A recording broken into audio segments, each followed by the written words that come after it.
You ever had a handbag strap that's a bit too long? It's kind of good news really, because you can shorten it. If it was too short, it would be a real mission to make a longer one. Here's how we go about it. Ideally, while you're with the customer, either tie a knot in it or just lazy loop them over and pop a small bulldog clip to hold it in place like that. That way they can try it back on. To get them to try it on, get them to put it on where they're normally going to have it.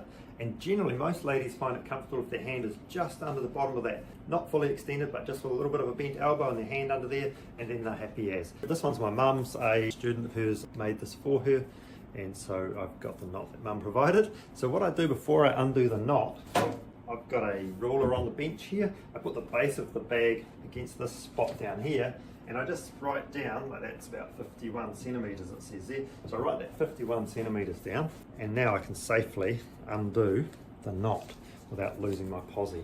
Before I let it go, I actually have made a little dot on it with my pen. It doesn't have any ugly joins that need to be fixed up. So we'll just see if there's one side that looks nicer than the other, about the same.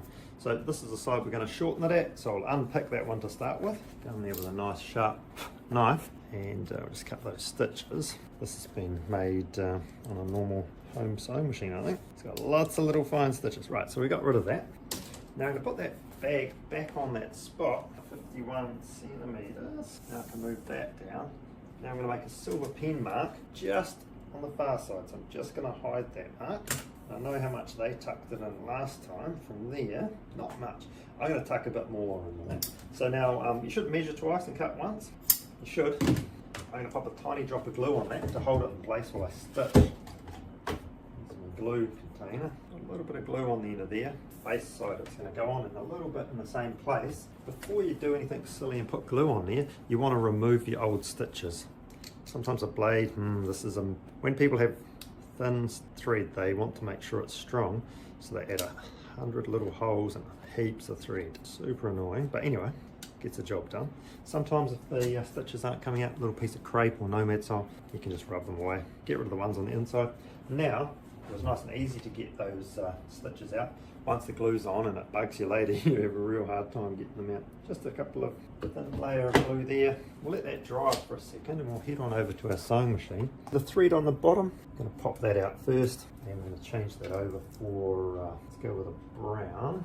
Yep, so I've got a brown bobbin here, and now we just need a case to put it in. The white doesn't get used much. I'm going to snip that thread off, otherwise when you pull it back through, little bits will get caught under that spring, and then slowly over the months, it builds up and the tension goes stupid in the spring.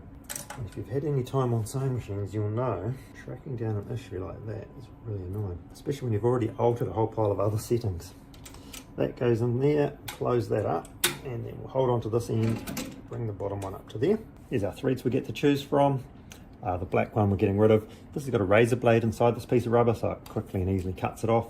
We're going to select our brown thread here, line those two edges up about the same, and get a decent amount of that thread.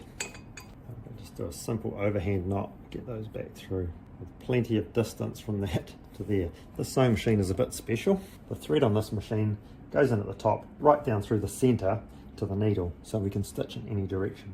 It just means when you're changing the thread, it's really hard work unless you can just pull it through in one action and not have it come undone. Nice work, that's what we want. That bit we won't throw on the floor, we'll throw it in the bin over there out of sight. And now, this is gnarly thread, so there we go. Threads are ready to go. That glue should be set.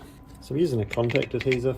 So this glue's set, there's my little mark on there. I'm just going to sink that inside with that mark just out of sight. Push that, now it's glued on, so it won't move around while we do the stitching. It'd be nice to kind of match what they did on the other side. Try and do it a little bit better. Go in here, put that needle down, get that one out of the road. Set the stitch length to a sensible length. Yep, we're away laughing. Pull that bottom thread outside, no, not happening. Trim it off and we'll tidy the inside up shortly. Just going to go over to the next row and then stitch backwards. So I'll sort of cover up all of the holes that were there before so it looks a bit nicer. And we'll just go back across this row here. No, we'll go to that hole.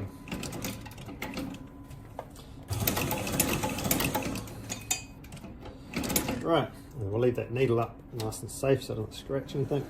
Pull that out And we can trim that off while it's under a bit of tension. We're having a bit of trouble with that. Sneak inside here. So there's the bag all stitched together, and the last thing we should always do is go and have a quick check on here and see if it goes to 51. It does go to 51, and I like to include the offcut for people. That way they can see what came off, and if they ever needed to patch something, they've got a bit of the exact product there. And I think we should go and find Mum. I know what she would like. Let's see if we can point you in the right direction.